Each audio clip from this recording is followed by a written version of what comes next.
Shalom saudara kasih dalam Tuhan. Saya berharap semua dalam keadaan baik. Dan kalaupun ada di antara Bapak Ibu Saudara yang mungkin dalam keadaan yang kurang baik, percayalah bahwa Tuhan itu baik buat saudara dan saya. Kita berikan tepuk tangan buat Tuhan Yesus yang baik. Nah, saudara, saat ini kita sedang berada di zaman yang dimana yang namanya kemurnian, kesucian hati dan kekudusan itu menjadi sesuatu yang tidak menarik. Bukanlah sesuatu yang banyak dipikirkan orang dan dibicarakan orang. Padahal bicara mengenai kekudusan, di mana bulan ini kita akan banyak bicara tentang holiness. Kesucian kemurnian hati itu merupakan sesuatu yang memang menjadi yang utama dalam hidup kita. Ya. Karena dari hati kita akan terpancar kehidupan. Apakah kehidupan kita yang menarik perhatian Tuhan dan menarik perhatian sesama, atau kehidupan yang tidak menarik bagi Tuhan dan bagi manusia? Saudara, hati yang gembira itu membuat wajah akan berseri-seri. Tetapi kepedihan hati itu mematahkan semangat. Mematahkan semangat bekerja, mematahkan semangat kebersamaan, ya, mematahkan semangat melayani. Ya. Bagaimana keadaan saudara sekarang ini? Memang yang di ibadah onsite agak susah ya melihat wajahnya berseri-seri atau tidak. Tapi buat saudara yang ada di rumah, saudara bisa lihat ya wajahnya your parents bagaimana, ya berseri-seri atau enggak. Saudara bisa lihat wajah your children bagaimana, berseri-seri atau enggak. Atau lihat deh wajah papa mertua, ibu mertua berseri-seri atau tidak. Nah saudara, semua itu penting, di mana semua berasal dari hati kita. Nah oleh karena itu hari ini saya akan bicara tentang masalah hati. Pure heart, ya, hati yang suci. Karena ini berkaitan dengan kekudusan, saudara. Ya. Dan ada sesuatu yang indah, sesuatu yang luar biasa yang Tuhan berikan kepada seseorang yang memiliki pure heart, memiliki hati yang murni, hati yang suci. Dan memiliki hati yang suci membuat kita menjadi bersemangat untuk menjalani hidup ini. Amin. Kita berikan tepuk tangan buat Tuhan Yesus yang baik. Nah saudara, banyak orang yang berpikir begini. Kalau hati saya tulus, apakah saya bisa mempunyai atau mendapatkan keuntungan yang besar dalam bisnis, dalam berdagang? Kalau saya hidup kudus, kalau saya jujur, nanti saya kehilangan teman-teman dong. Banyak orang yang mempunyai pemikiran-pemikiran negatif di benaknya, bahkan di dalam kehidupan orang Kristen juga. Ketika diajak untuk hidup kudus, ketika diajak untuk memiliki hati yang murni, langsung muncul hal-hal yang negatif, saudara. Ya. Nah, ketika saya sedang membuat materi khotbah ini, saya sempat kesulitan, saudara, membuat judulnya apa ya. Dan lalu saya mulai berdoa. Dan ketika saya selesai berdoa, Tuhan mulai tunjukkan saya, dan saya tertarik dengan satu quote. Satu quote yang menarik, dan saya memutuskan untuk mengambil quote ini sebagai judul khotbah pada hari ini. Yaitu apa? A pure heart is never a poor heart. Hati yang suci tidak pernah berkekurangan. Orang yang hatinya suci gak akan pernah kekurangan hikmat dari Tuhan. Orang yang hatinya murni gak pernah kekurangan kreativitas dari Tuhan. Orang yang hatinya murni gak pernah kehilangan kebahagiaan, gak pernah kehilangan sukacita, gak pernah kehilangan kedamaian, dan gak pernah kehilangan pengurapan dan kuasa dari Roh Kudus. Yang percaya katakan amin. Nah oleh karena itu hari ini kita akan belajar bersama-sama dari firman yang ditulis oleh Daud. Ya, Mazmur yang ditulis oleh Daud, Daud adalah seorang yang dalam hidupnya banyak berurusan dengan masalah hati. Tetapi Daud dia adalah seorang yang berkenan di hati Tuhan. Di dalam Mazmur 24 ayat 3 dan sampai dengan ayat yang kelima, Daud menulis begini. Siapakah yang boleh naik ke atas gunung Tuhan? Siapakah yang boleh berdiri di tempat yang kudus? Orang yang bersih tangannya dan murni hatinya, yang tidak menyerahkan dirinya kepada penipuan dan yang tidak bersumpah palsu. Dialah yang akan menerima berkat dari Tuhan dan keadilan dari Allah yang menyelamatkan dia. Nah, saudara, dari ketiga ayat yang tadi saya bacakan, kita akan mengetahui, saudara. Pertama, mengapa kita harus memiliki pure heart? Kedua, cirinya apa sih orang yang memiliki hati yang suci? Dan yang ketiga adalah apa untungnya kita memiliki hati yang suci? Nah, biasa orang kan gitu ya. Mau cari untungnya apa gitu kan? Untungnya apa sih ke gereja hari ini? Untungnya apa sih ikut kul? Untungnya apa sih ikut kom gitu ya? Nah, kita akan mendapatkan hal yang berharga dari firman ini. Keuntungan buat orang yang murni hatinya. Yuk kita lihat satu persatu. Yang pertama, why pure heart? Kenapa kita harus memiliki hati yang murni, hati yang suci? Karena Tuhan ingin kita bahagia. Ya. Yesus berkata di dalam Matius 5 ayat yang ke-8, berbahagialah orang yang suci hatinya. Tuhan ingin kita itu bahagia. Ya. Dan Tuhan katakan, karena mereka akan melihat Allah. Jadi saudara, ketika kita bertemu dengan Tuhan, maka pastilah kita diberkati.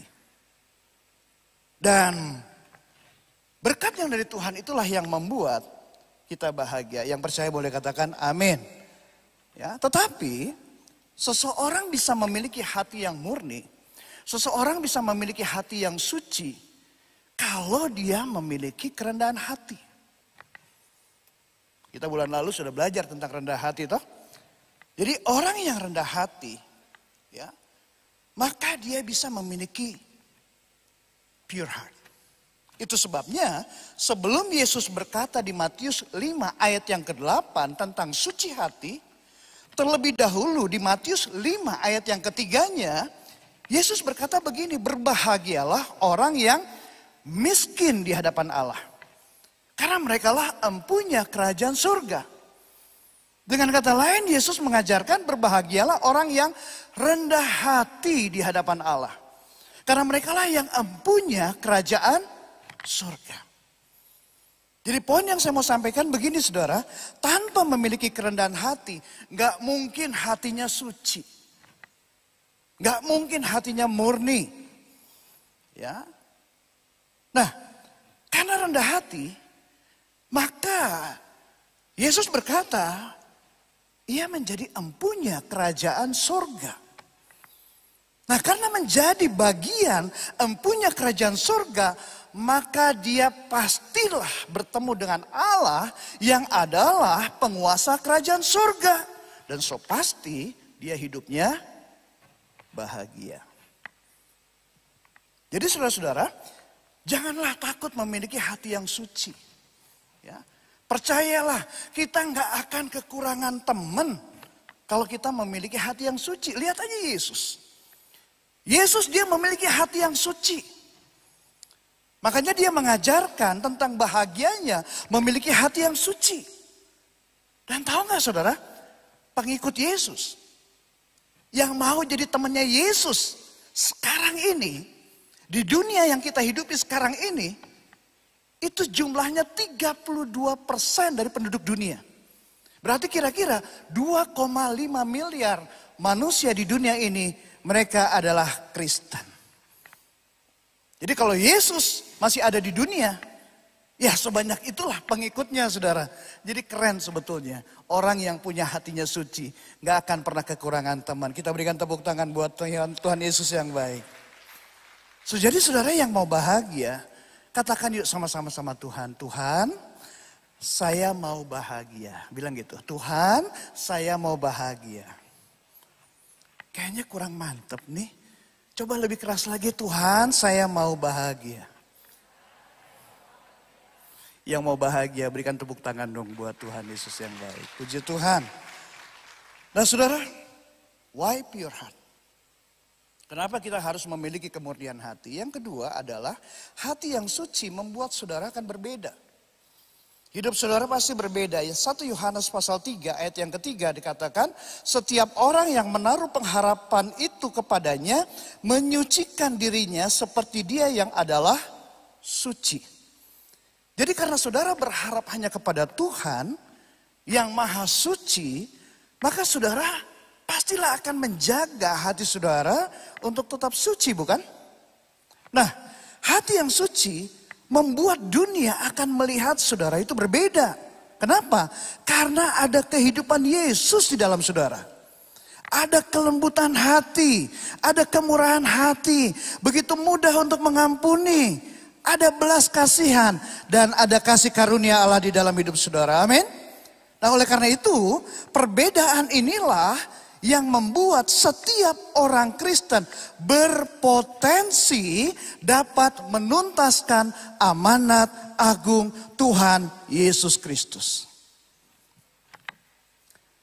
Ketika VJ mungkin sedang berbicara dengan seseorang yang sedang susah banget mengucap syukur. Mungkin dia bukan orang percaya. Tapi setelah ngobrol sama VJ, terus dia bilang, oh, lu Kristen, J. Pantas. Sejam gue udah ngobrol sama lu, kok sekarang saya bisa bersyukur ya sama Tuhan.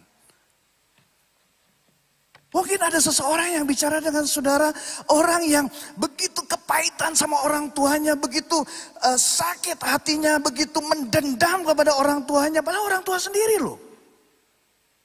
Tapi setelah sepanjang hari ngobrol sama saudara, akhirnya dia bisa bilang, oh lu tuh Kristen.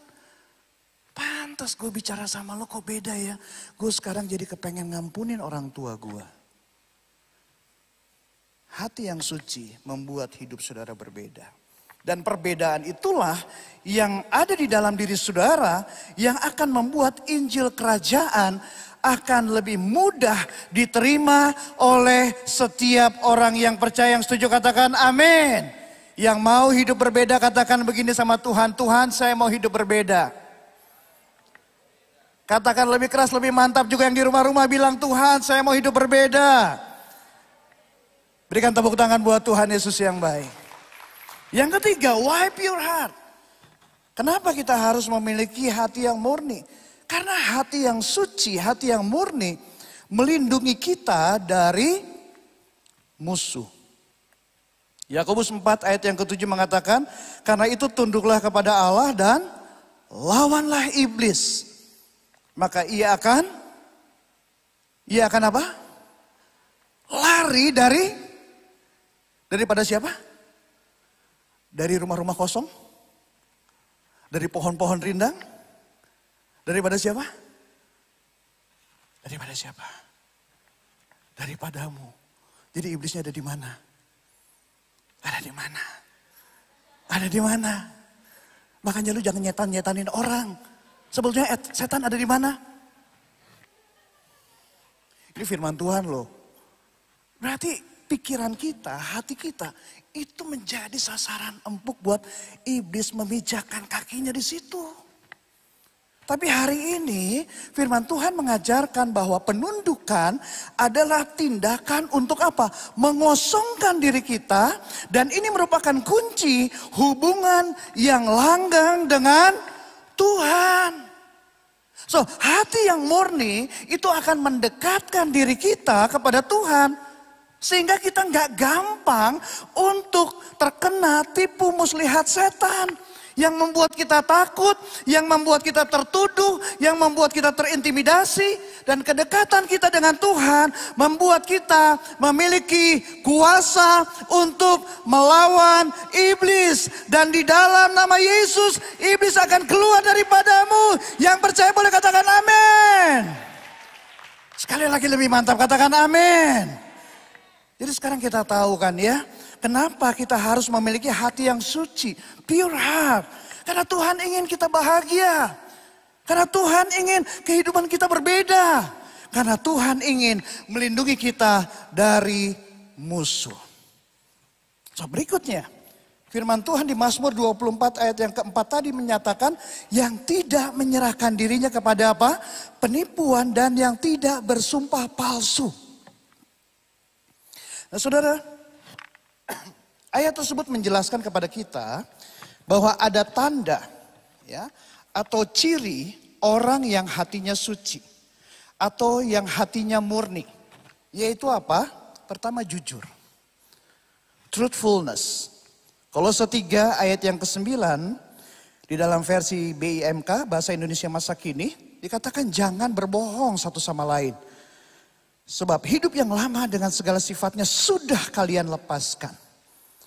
Saudara, lawan dari kata jujur atau truthfulness adalah dusta.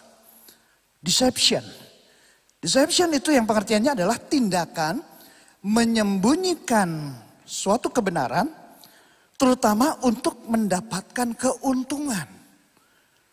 Jadi deception ini adalah the act of hiding the truth especially to get an advantage. Nah saudara, kita hidup di zaman yang namanya kejujuran adalah sesuatu yang mahal. Sesuatu yang susah dicari, betul apa enggak? Coba kita lihat aja pemalsuan hasil swab. Padahal swab antigen itu adalah syarat untuk menggunakan transportasi udara dan kereta api di masa pandemi. Tapi dipalsukan.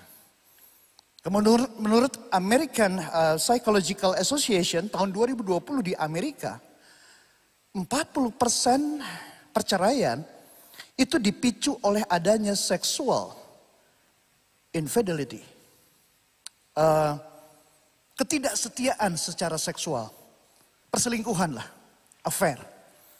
Tapi 50% mereka yang tidak setia ya tetap hidup bersama dalam deception ini, dalam dusta ini dengan istri atau suaminya. Ngeri banget gak sih? Nah, saya ingin menegaskan di sini bahwa jujur adalah mengkomunikasikan hal-hal yang benar dan akurat melalui kehidupan dan perkataan. Nah, di dalam kehidupan kita seringkali kan terjadi pertempuran dalam pikiran kita ya. Mau melakukan yang baik atau yang jahat. Gue jujur gak ya? Atau gue bohong nih? Tapi kan bohong demi kebaikan. Sering terjadi pertempuran di situ. Nah, ketika terjadi peperangan antara yang baik dan yang jahat di pikiran kita, saya mau katakan kejujuran adalah senjata yang memenangkan peperangan. Jadi saudara, kalau mau hubungan langgeng, ya hubungan yang langgeng dengan Tuhan dan dengan sesama, jangan ada dusta di antara kita. Yang mau jujur, kasih tanda gini dong. Jujur ya. Yang online juga, jujur ya. Puji Tuhan, beli pepaya di Cianjur. Orang percaya pasti jujur. Kita berikan tepuk tangan buat Tuhan Yesus yang baik. Ciri berikutnya orang yang hatinya suci seperti apa? Tulus.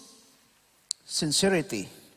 2 Korintus 9 ayat yang ke-7 mengatakan, hendaklah masing-masing memberikan menurut kerelaan hatinya atau ketulusan hatinya, jangan dengan sedih hati atau karena paksaan. Sebab Allah mengasihi orang yang memberi dengan sukacita. Lawan dari kata tulus adalah munafik. Hypocrisy. Berpura-pura. Ngomongnya percaya padahal sebetulnya enggak. Ngomongnya setia. Ya. Bersumpah bahkan untuk setia padahal sebetulnya hatinya tuh enggak mau. Jadi orang yang seperti ini dia suka atau selalu mengatakan sesuatu yang tidak sesuai dengan perbuatannya. Nah, dalam bahasa Inggris itu dikatakan sincere. Dalam bahasa Latinnya adalah sincerius. Sincerius itu artinya asli atau murni. Jadi tulus artinya tidak ada kepalsuan yang terencana. Saudara, kita tahu pemalsu terbesar adalah iblis dan para pelayannya. Yang menyamar sebagai malaikat terang, tapi sebetulnya dia adalah agen kegelapan. Nah saudara, jadi orang yang hatinya murni, itu cirinya dia tulus. Yang mana Orang yang hatinya murni itu yang membantu orang, menolong orang lain. Itu merupakan kebahagiaan buat dia. Dan orang yang hatinya tulus, hatinya murni, itu gak pernah sedikit pun mempunyai niat tersembunyi untuk berharap kembali. Jadi orang yang hatinya tulus, kalaupun dia tidak mendapat imbalan, ya imbalan dari orang yang dibantu, ya gak masalah buat dia. Bahkan gak diucapkan terima kasih juga gak masalah. Biasalah. Ini orang yang hatinya tulus. Jadi teman-teman, ketika saudara merasa pedulimu itu tidak pernah dihargai, ketahuilah bahwa saudara sedang belajar ketulusan hati. Yang penting bunga mawar, bunga melati, jangan cepat tawar hati. Ya. Jadi buat para suami istri dan yang masih pacaran dengar baik-baik ya. Saat ketulusan bersandar di jiwa, maka cinta kalian pasti akan jauh lebih sempurna. Itu buat yang sudah menikah dan yang sudah punya pacar. Lalu bagaimana yang masih sendiri? Dengar baik-baik. Saat ketulusan bersandar di jiwa, rasa cinta akan selalu terbawa. Jalani hidup dengan tulus, jangan jumawa. Nanti juga semua sadar, tahu-tahu kamu sudah berdua. Kita berikan tepuk tangan buat Tuhan. Ya. Saudara, saya suka dengan apa yang dikatakan oleh Charles Spurgeon yang tentang ketulusan. Dia bilang begini, sincerity makes the very least person to be of more value than the most talented hypocrite. Jadi saudara, ketulusan membuat orang yang paling kecil, mungkin paling rendah ekonominya, mungkin paling rendah pangkatnya, mungkin paling rendah status sosialnya, justru menjadi lebih berharga daripada orang yang munafik yang paling berbakat. Karena Tuhan tidak suka dengan kemunafikan. Amin. Nah, bagian yang terakhir dari khotbah saya, ini bagian yang pasti saudara suka, yaitu keuntungan kalau kita memiliki hati yang suci. Yesus mengatakan begini di dalam Matius 5 ayat yang ke-8, blessed the pure in heart for they will see God. Berbahagialah orang yang suci hatinya karena mereka akan melihat Allah.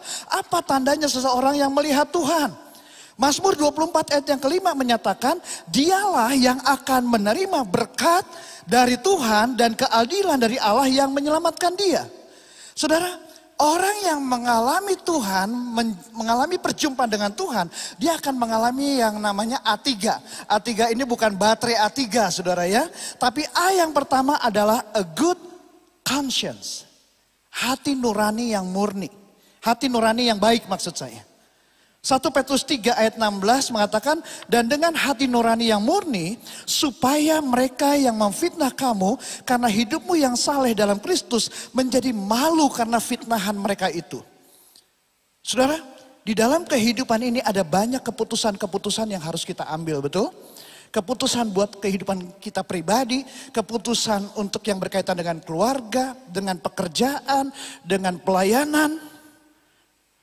Keuntungan orang yang hatinya suci, dia akan menerima hikmat dari Tuhan, menerima arahan dari Tuhan, karena hatinya murni. Dan pada waktu dia mengambil keputusan, tidak akan terintimidasi atau tertuduh oleh siapapun. Karena hati nuraninya memang baik. Maka damai sejahtera Allah itu akan melingkupi hidup dia. Ini yang pertama keuntungannya. Yang kedua, keuntungan memiliki hati yang murni sehingga mengalami perjumpaan dengan Tuhan. Dia akan memiliki yang kedua adalah a sense of clear direction. Ya. Amsal 3 ayat 5 sampai 6 dikatakan, percayalah kepada Tuhan dengan segenap hatimu dan janganlah bersandar kepada pengertianmu sendiri. Akuilah dia dalam segala lakumu, maka ia akan meluruskan jalanmu. Ini dahsyat banget saudara. With a pure heart, dengan hati yang murni, hati yang suci, kita memiliki arah dan tujuan yang jelas dalam kehidupan ini. Saat ini saudara, kegelapan sedang menutupi bumi. COVID-19, pandemi COVID-19 belum berakhir. Resesi ekonomi juga masih terus berlangsung, saudara. Dan ini semakin jelas apa yang Yesaya katakan bahwa kekelaman sedang menutupi bangsa-bangsa. Dosa membuat mata rohani kita buram. Dan keburaman mata rohani membuat kita jadi salah arah. Dihantui rasa takut, rasa putus asa dan lain sebagainya. Tetapi hati yang suci akan membuat kita bisa melihat arahan dari Tuhan dengan jelas. Dan membuat hidup kita akan menjadi tenang dan bahagia. Growth Center Church, remember this. God is not asking you to figure it out. Tuhan gak suruh kamu untuk mencari tahu tentang dia itu siapa sih. Alasannya kenapa dia ngomong begitu, enggak. God is asking you to trust that he already has. Tuhan meminta saudara dan saya hanya untuk percaya. Karena dia sudah memiliki semuanya. Firman Tuhan mengatakan, aku ini mengetahui rancangan-rancangan apa yang ada padaku mengenai kamu. Yaitu rancangan damai sejahtera dan bukan rancangan kecelakaan. Dan memberikan kepadamu hari depan yang penuh harapan. Yang percaya boleh katakan amin. Beli kue sus di Balikpapan, naik pesawat merpati. Di dalam Yesus ada pengharapan yang pasti. Kita berikan tepuk tangan buat Tuhan Yesus yang baik. Yang terakhir, yang ketiga adalah an eternal life. 1 Korintus 13 ayat 12 mengatakan, karena sekarang kita melihat dalam cermin suatu gambaran yang samar-samar. Tetapi nanti kita akan melihat muka dengan muka, sekarang aku hanya mengenal dengan tidak sempurna. Tetapi nanti aku akan mengenal dengan sempurna seperti aku sendiri dikenal. Pada akhirnya saudara, ketika kita bisa menjaga hati kita tetap murni, tetap suci. Maka kita akan memiliki polis asuransi spiritual yang terbaik. Yaitu kehidupan kekal bersama dengan Tuhan. Kalau saat ini kita masih melihat dia dengan tidak sempurna, bisa aja kita melakukan kesalahan. Salah menafsirkan firman Tuhan. Salah mengartikan nubuatan yang Tuhan berikan. Atau salah menyampaikan pesan atau tuntunan Tuhan, bisa aja. Tapi Tuhan lihat hati kita. Kalau hati kita murni, kalau hati kita suci saudara, Tuhan pasti tolong kita. Dan kalau saat ini kita belum sempurna melihatnya, tapi nanti di keabadian kita bisa melihatnya dengan sempurna. So pada akhirnya saudara-saudara, the benefit of being pure in heart adalah a good conscience, a sense of clear direction. Dan yang ketiga adalah an eternal life. Menutup khotbah saya ini, saya ingin berbagi kesaksian pada Bapak Ibu Saudara.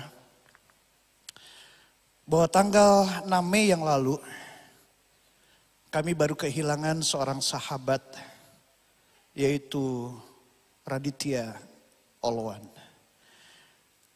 Dia dipanggil Tuhan di usia yang masih muda, 36 tahun. Di mata saya, Radit adalah seorang pemimpin muda yang hebat. Dia cinta Tuhan, kehidupannya juga menginspirasi banyak anak-anak muda. Followernya juga di sosial media sudah ratusan ribu, tapi di mata saya dia tetap humble dan hatinya tulus. Kalau kekurangan, pasti adalah kekurangan. Tapi saya nggak mau pusingin sih kekurangan dia. Yang saya tertarik hanya dengan kualitas hidup dia. Radit pernah bicara gini, semua ada waktunya dan semua waktu adalah pemberian Tuhan. Perhatikanlah bagaimana kita hidup dan menggunakan waktu untuk memuliakan Tuhan. Wow. Amin. Amin. Thanks buddy. Dari banyak yang leaders yang saya kenal, bagi saya sampai saat ini belum ada yang seperti dia sih. So kami sangat kehilangan dia dan itu satu tragedi buat kami. Tapi kepergian Radit memberikan pelajaran berarti bagi saya. Bahwa Kita tidak bisa tahu kapan seseorang lahir dan kapan seseorang akan pergi untuk selamanya. Di tengah-tengah kelahiran dan kematian, terbentang waktu untuk membangun kehidupan dan melukis memori yang indah. Seorang bijak pernah mengatakan bahwa hidup ini jangan diukur dari kuantitas hidup, melainkan kualitas hidup yang berdampak. Bagaimana cara kita hidup dan seberapa besar dampak yang baik yang kita lakukan bagi dunia ini. Itu lebih penting daripada umur panjang tapi hidupnya tidak berdampak. Hari ini kita belajar satu hal, bahwa kualitas hidup yang memberi dampak sangat dipengaruhi oleh hati yang suci, pure heart. And a pure heart is never a poor heart. God bless you.